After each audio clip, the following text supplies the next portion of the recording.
Hey guys, and welcome to another episode of the Gentlemanly Podcast with me, Troy Francis, dating coach. I've helped hundreds, if not thousands, including people online all over the world, from Moscow to Paris to London to Bogota to Istanbul and back again.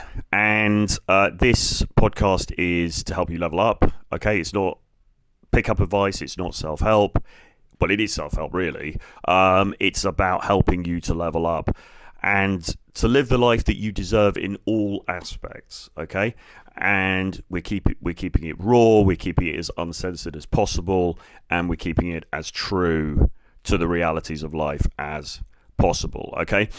So with that being said, what I want to talk about now is the aspect of transactionality within modern relationships. And we could probably do a whole series of things on this, and maybe we will, depending on what people think about this one. But just a few things off the top of my head, because I was talking to a client about this earlier, and there's a client of ours who is very into things like talking to cam girls, using cam girl sites, and a little bit of sometimes going to strip clubs or working with escorts and stuff like that.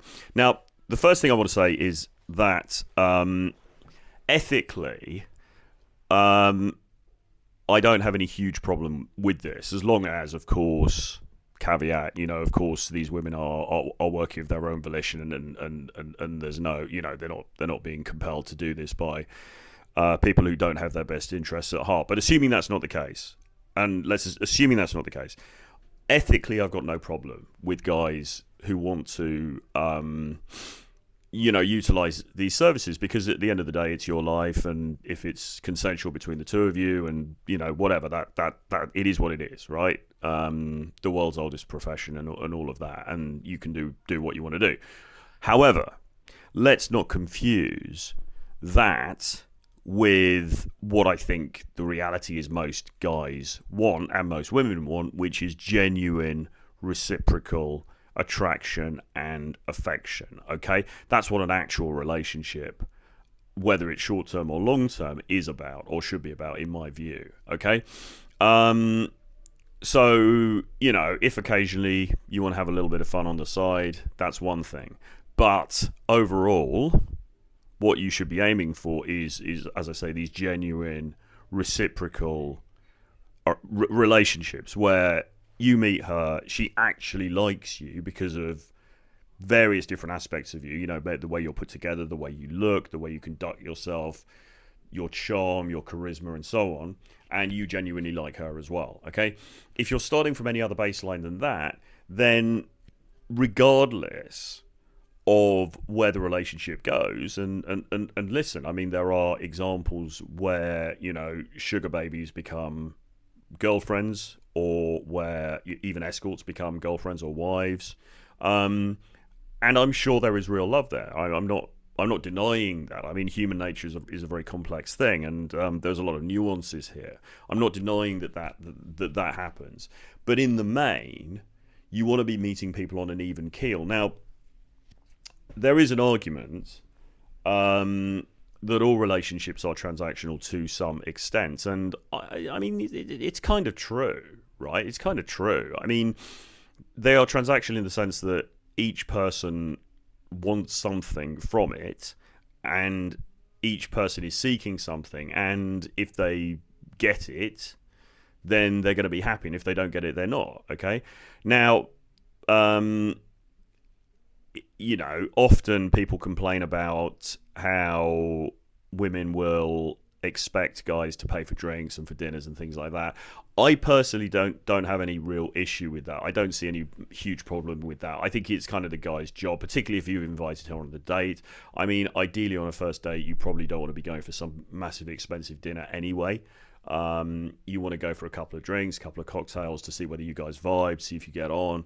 And then beyond that, maybe, if things go well, maybe a dinner or something like that further down the line. But you don't want to be shelling out thousands of pounds on the first day anyway, because you shouldn't be in the business of trying to impress her with the venues that you take her to, or the the Michelin stars restaurant that you are able to access. It shouldn't be about that. It should basically about you and her sitting down, ideally next to each other, having a conversation and seeing how you vibe and the chemistry between the two of you. That's the important thing, okay? And that's where genuine reciprocal affection is born, okay? But at the same time, I would say you should pay for the drinks on the first date, and you certainly shouldn't be getting into some conversation about splitting the bill or any of that nonsense. I mean, it's just ridiculous. It's just absolutely nonsensical. We're not talking about huge amounts of money here. We're talking about a couple of drinks. You don't even need to go somewhere that upscale. I mean, I personally, because of my personal tastes and because of my gentlemanly style demeanor, I quite like going to relatively nice places, but that's for my benefit more than for her. I want to go where I want to go, and if she wants to tag along, she can tag along, okay? Then when you get a little bit further into the thing, I mean, I'm relatively traditionalist about these things. I don't see a huge problem with the man being the main financial support within the relationship. I think that's fine. I don't think that's a bad thing at all. As long as it isn't this entirely transactional, nightmarish situation where the woman is only there because of the money, all right? And sadly, and I'm not saying this is the common by any means, I'm not trying to sort of cast aspersions here at all on any gender, but I mean, sometimes that does happen, right? And we have seen examples in the clients that we work with of guys who have got money but are relatively clueless, and they end up in subpar situations with women who probably don't really have their best interests at heart, but they are quite interested in the money. They're quite interested in the financial gain that they can obtain by interacting with this guy. So you definitely want to avoid that, all right? You definitely don't want that. That's not what we're aiming for here. But the guy being the, say, quote unquote provider. I mean, I don't mean provider in a sort of simpy sense, but you go out, you buy her a couple of drinks. I mean, what's the big deal? Okay, I think Mike Sartain, I saw a little video by him fairly recently where he put it quite well, and he sort of said, I don't mind paying for anything as long as it's a mutual experience that we're both enjoying. So we go for drinks, we go for dinner, maybe we go on a holiday together, we do X, Y, and Z together. That's great, okay? I don't mind paying for that stuff. Where you're on a slippery slope, and I'm talking here primarily about in the earlier stages of dating, where you're on a slippery slope is when you're buying gifts, all right? So suddenly you're buying her a handbag, or you're buying her, I don't know, an iPhone, or you're buying her a laptop or something like that, or some shoes and this kind of thing, and you guys are still in the dating phase. That's where you're going down a slippery slope, because that's for her. That's something that she's going to enjoy primarily on her own. It's not a shared experience. It's not the two of you doing something together. It is her obtaining resources and then getting something that she would just want anyway. All right? And I think you have to be careful about that. Now, if you've been together for 6 years, or you guys are married or something, that's different, she's been with you through thick and thin. She's shown you a lot of loyalty. Maybe you want to buy her a gift every now and then. That's a different matter, okay? I think, and I think a little bit of common sense here should come into play. You should be able to tell the difference. But again, I mean, it's incredible, but some guys really can't. And I mean, we've worked with older clients who've maybe either, they've been married for 20 years, so they've been off the scene, or they haven't had a great deal of experience at all for various reasons. And they meet some girl who appears to like them, and then suddenly they are showering them with gifts of various kinds, and it's just not a good route to go down. Because again, I think what all of us want, and I think this goes for men, and I think this goes for women, I think what all of us want is untainted, actual reciprocal attraction and desire and affection, okay? I think that's pretty straightforward. I think that's what most men definitely want, and I think that's what most women want. Now, that's not to say that there aren't bad actors out there who are looking for something more than that, who are looking for money or for status or for gains in other ways. But if the foundation of the thing should be authentic, it should be natural, it should be based in emotion and natural, genuine emotion. And I like you, you like me, we have a great time together. Let's carry this on.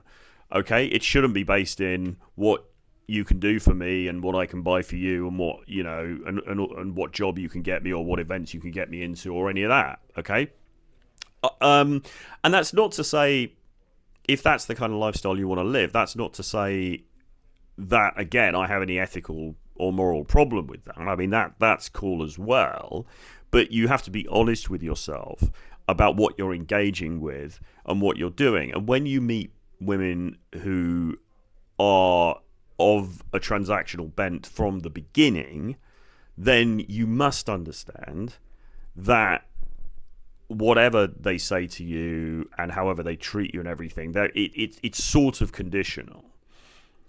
Inherently, it must be conditional to some degree. And you know, we were talking to a client who said, you know, he's talked to women for years, and I don't advise having random endless conversations with people for years without meeting them and doing things with them, because what's the point of that? But anyway, you know, he's had these sort of online relationships with women for years where there's been a sort of transactional element to it, and then suddenly they just cut him off and disappear. Well, she probably got a boyfriend or something or whatever, but I mean, the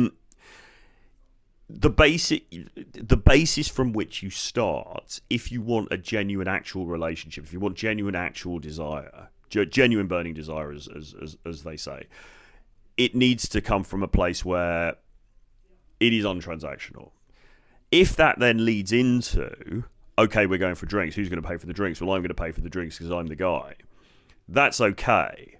And she's not a gold digger because you pay for a couple of cocktails, right? That's not, you know, that's ridiculous to say that. And actually, in many ways, you know, I'm a bit of a traditionalist. I think the guy should pay. Really, I think the guy should pay for most of the stuff when you go out. I certainly don't think that people should be splitting bills or anything like that, or that she should be paying. Indeed, but there has to be a limit to that generosity. There has to be a limit to you know, what you are willing to give up, and on what conditions.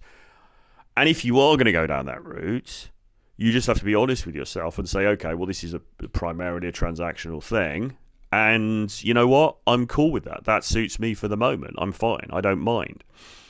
So, but don't kid yourself that you're in this super transactional thing and that secretly she really likes you anyway. Because, and the best way to test it is to turn off the money tap, turn off the golden money tap, or the, what did they used to say, the magic money tree, political phrase in the UK. Stop shaking the magic money tree for a bit and see what happens. If she ghosts you, you've got your answer. Okay? So, ideally, and I think most people who consume this content, really, I mean, what most of you guys say when we reach out and we talk to you is that you just want to find a nice girl, a nice woman to settle down with, and you know, and build something with. And if that's actually what you're looking for, which probably most people are, then don't start from a premise that is inherently transactional. Don't try to date a model or a cam girl or somebody who's worked in some branch of the adult industry. Just don't do it, right? Because inbuilt within that already is a transactionality that you don't need and you don't want, okay? And this is why it's so important to learn about this stuff, why it's so important to learn about the dynamics involved, and also basic social skills, basic flirtation skills, basic interpersonal skills, because that's what's going to turn the dial. That's what's going to get you what you actually want. You want the desire to be authentic and genuine. Certainly you know, from the start, if you're going to have a chance at building a real lasting relationship with somebody, or even if you don't want that, but you want to have fun with somebody, you want something casual, but you want it to be genuine and authentic, then that's what you need from the start, okay? Money shouldn't be involved, or at least giving gifts and giving money and anything of that kind shouldn't be involved, right? You shouldn't be signed up to her OnlyFans or anything ridiculous like that, okay? Otherwise, you are starting on a false premise. Okay, and that is not good. That's not good for you. It's not good for your psyche. It's not good for your soul, and it's not really what you actually want. Okay, I would conjecture. Let me know your thoughts on this one. Leave your comments below. Make sure you subscribe to the podcast wherever you're watching this, whether it's on X or Spotify or Apple Podcasts or wherever it is. And if you are interested in talking about any of these issues in confidence with me, drop me a message, troy@realtroyfrancis.com, or hit me up on any of my socials. X and Instagram are the best ones, @realtroyfrancis, and we will go from there. See you guys again very soon. Bye-bye.